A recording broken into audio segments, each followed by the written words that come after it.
Good afternoon everyone, and welcome to today's worked exam answer video. I know that a few of you will have had your first maths exam today, so I hope that all went well, and for those of you with biology tomorrow and any other exams prior to the chemistry paper 1 next week, I really hope that they all go well as well. I am going to have a look at a paper 1 chemistry question today, with the paper 1 exam being the first of the 3 and it coming up next week. So I'm having a look at what is a reactions of metal ions in aqueous solution and a transition metal question, because we've got some reactions with Fe-H2O6 2+ ions in the first part of the question, and then we're using those in a redox titration in the second part of the question. Both of these things could come up in paper 1. So let's get started.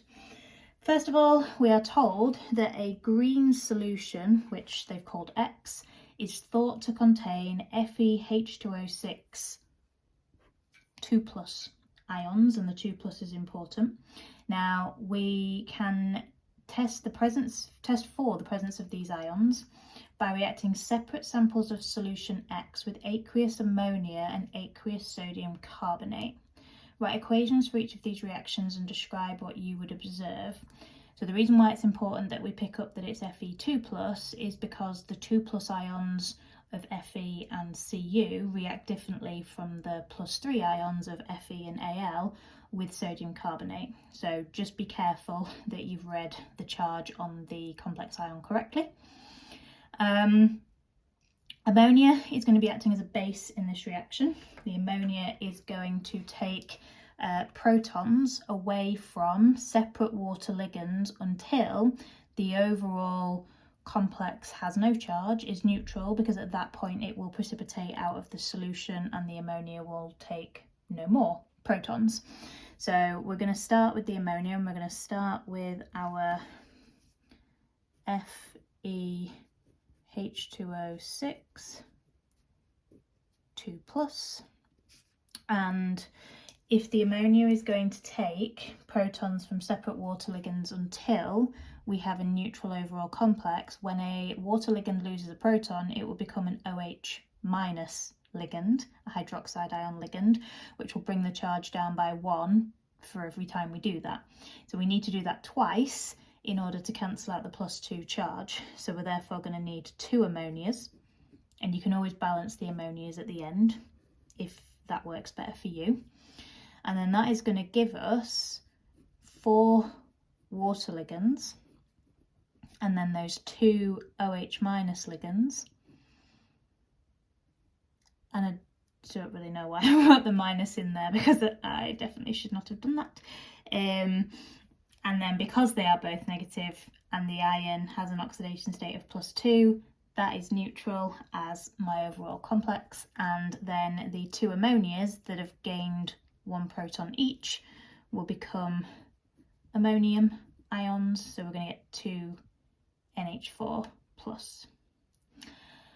So that's our first equation. Now this is one I wouldn't expect you to rote learn the whole thing of, because what I would expect you to be able to do is recognise that the ammonia is going to be a base, understand that we will get this observation of what is a green precipitate when we have brought the charge down to 0, be able to tell that that means we're going to need to take 2 protons from 2 separate water ligands, and then you can figure out this formula, and then the rest of it kind of falls nicely into play. Obviously, if you need to rote learn the equations because you don't understand them, or because you're worried you won't be able to piece them together, I'm not telling you not to do that. What I hope is that I'm trying to show you how you can put these together without needing to rote learn them, because I'm hoping that will ease a little bit of pressure. But this will be a green precipitate, and anytime we have a complex ion that is charged, it will be a solution. So this is a solution because it has an overall charge, this isn't because it doesn't have an overall charge. Okay. The second reaction with the sodium carbonate, if we were to have a 3+ ion, the same sort of reaction would occur. The sodium carbonate would do the same thing as the ammonia and the hydroxide ions. The water ligands would give up protons, the difference being that they would then react with the carbonate ions to give H2O and CO2 as the other products. But that doesn't happen with our 2+ ions, because the 2+ ions are not as acidic as the 3+ ions, because the 2+ ions have a lesser charge and are therefore not as small. And that means that the OH bonds in the water ligands are not weakened as much. They're not polarized, the electrons aren't pulled towards the transition metal as much, so it's harder for these to release protons. So when we add sodium carbonate to either the aqua iron 2 complex ion or the copper one, we don't get sort of this base reaction, acid base reaction going on. We get,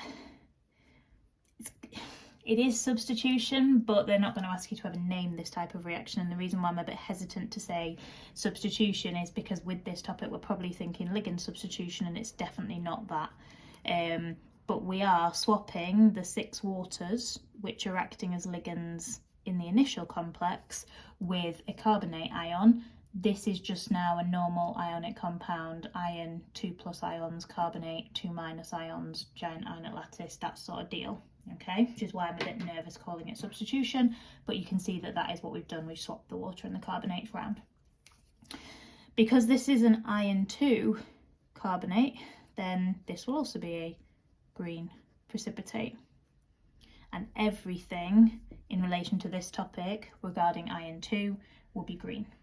Green solution, green precipitate, green precipitate. If we use the hydroxide ions, that would also give us a green precipitate as well. Now we're going to go on to the redox titration. So we've got a 50 centimetre cube sample of X, and the key thing about it here is that we've got Fe 2+ ions. I'm just going to pop that there. That is also going to be important. We're adding it to dilute sulfuric acid, making it up to 250 centimetres cubed of solution in a volumetric flask.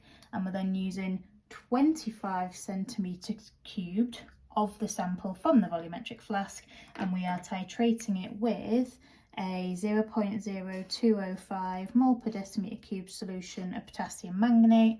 And at the end point of the reaction, the volume of potassium manganate added was 18.70 centimetres cubed. First of all, we have to state the colour change that occurs at the end point and give a reason for the colour change. So this reaction is self-indicating, so it's a redox titration, not an acid-base titration. So we could add a redox indicator, but that's obviously going to work differently from the indicators we use in an acid-base titration, because they change colour based on pH changes, and that's not what's happening in a redox titration.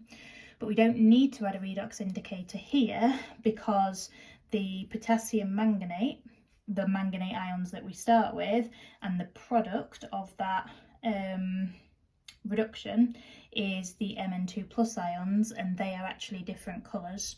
So the Mn2+ ions are colourless, but when we have then added a little bit too much of this, we will see a colour change from colourless to pale pink. And the pale pink is the fact that we've added 1 drop too much of this, but that is then accounted for in the error on the burette, so the ±0.15 absolute error that takes into account the extra drop that we add to get the indicator to change colour, or to get the colour in the flask in this case to change to pale pink. And that's the same in acid-base titration as well. When you see the phenolphthalein go from pink to colourless, that 1 drop that makes it goes colourless is 1 drop too much. But of course we need to add it to see that it's 1 drop too much, but then we account for it in the error on the apparatus. So the colour change, colourless to pale pink. Now, because it's colourless when we start adding the potassium manganate into the iron substance, we can then see, once we've added the excess, because a pale pink coloration is very easy to spot, in what was a colourless solution. And this is why we don't need a redox indicator here, but we might in other examples. For example, potassium dichromate goes from orange to green. So if you've then got a green solution and you add an excess drop of orange, you're probably not going to see the orange in the green. But we do see it here, and the explanation, or give a reason for the colour change, is it's the one excess drop of MnO4 minus added from the burette, which if we don't add, how are we going to know that we are at the point of using up all of the iron 2+ ions? And we wouldn't, because we could think, oh yeah, if I add one more drop here, it's definitely going to change the colour, but we don't know it's going to do that unless we actually do it. So that's what the pale pink colour is, the one excess drop of the manganate ions added from the burette, which themselves give a pale pink colour. Now, the actual calculation part, the first thing it says is to write an equation for the reaction between iron 2 ions and the manganate ions. Now, it won't always tell you to do this in the question. I have seen redox titration questions where it just goes, here's a load of information about the redox titration, calculate this. They don't make any hint about writing an equation at all. And even though this one does say write an equation, what it possibly should say is write 3 equations, because we're going to have to write the half equation for the iron 2 ions being oxidized, we're going to have to write the half equation for the manganate ions being reduced, and then we're going to have to combine them together. And the reason why we need to do that is because we need the molar ratio for how these two things react together.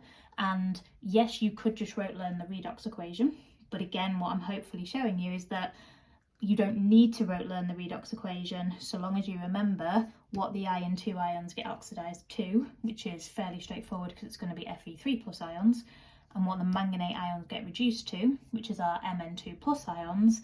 Then you can put the half equations together and the whole redox equation together without having to rote learn it. Okay, so that would be my advice, but of course it's completely up to you. So Fe2+ ions will become Fe3+ ions, and that will be one of my half equations. And then the manganate ions, MnO4 minus, become Mn2+. And those are the bits that I would recommend you remember, so that you can then say, right, well, the Fe2+ ions in becoming Fe3+ ions are going to each lose an electron. And then from MnO4 minus to Mn2+, I'm going to need to add 4 waters onto the right-hand side of my half equation to balance out my oxygens. Then I'm going to need to add H+ onto the left side to balance out the hydrogens, so 8H+. And then to balance the charges, we've got 2 + 2 on the right, and we've got +7 on the left. So 7 to 2 is +5. Sorry, my head was doing maths then that just was not computing. And from there, we can now see that the electrons are not going to cancel if I just join the equations together as they are. So I'm going to have to multiply the iron equation by 5. And the key thing is the ratio of the iron to the manganate. Now we have to write the equation here because it specified that, but in the calculation it is going to be these two things that we want to know the reacting ratios of.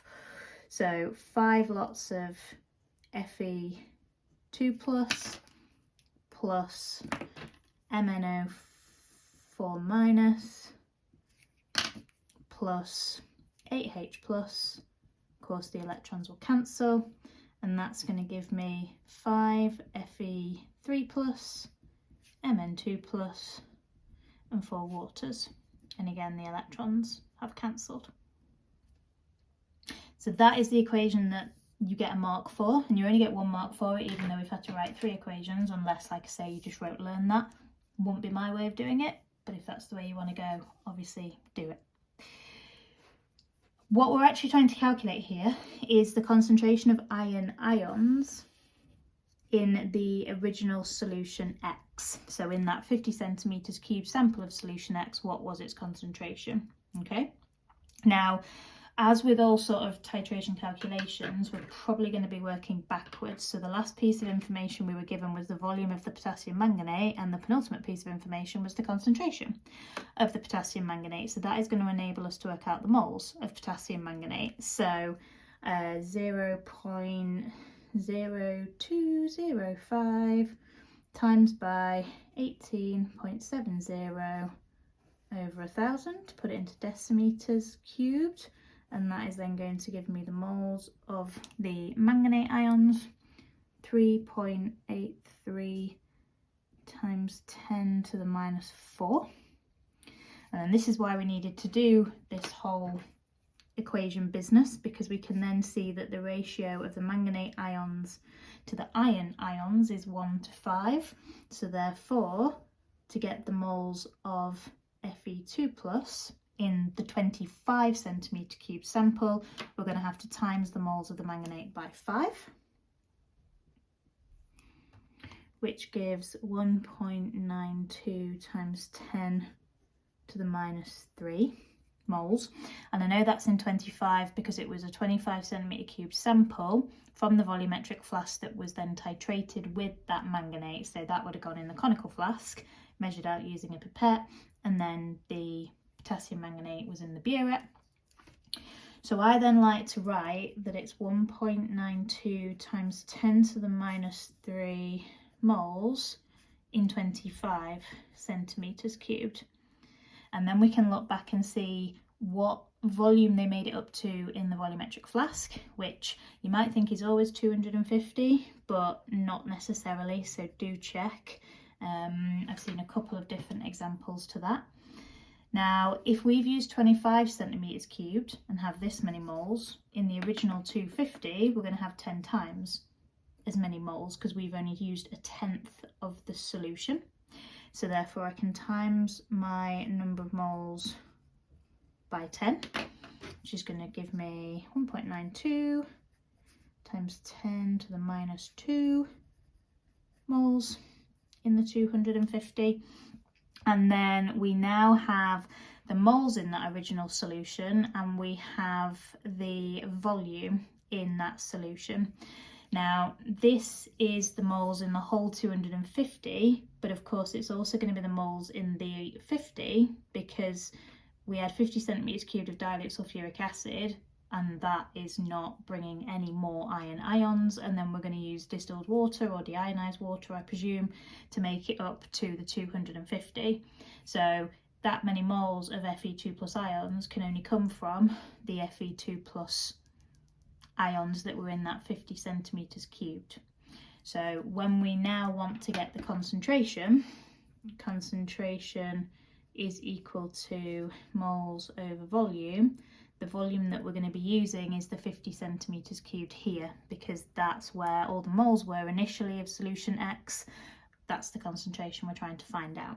So that will be the 1.92 times 10 to the minus 2 divided by the volume of 50 centimetres cubed, which is 0.05 decimeters cubed. And that gives me a concentration of my iron ions of 0.383 mole per decimeter cubed. And there we have it. So, any questions about any aspects of this? As always, please let me know. You can leave me a comment or send me a message.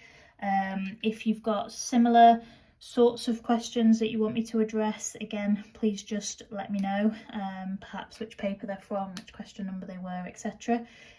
Or if you just would like me to do another question like this, again, just let me know, guys, okay? Wishing you all the best for the rest of your preparations for next Tuesday and all of your remaining exams. I hope you're coping with everything as well as you possibly can. Take care of yourselves, and I'll catch you soon.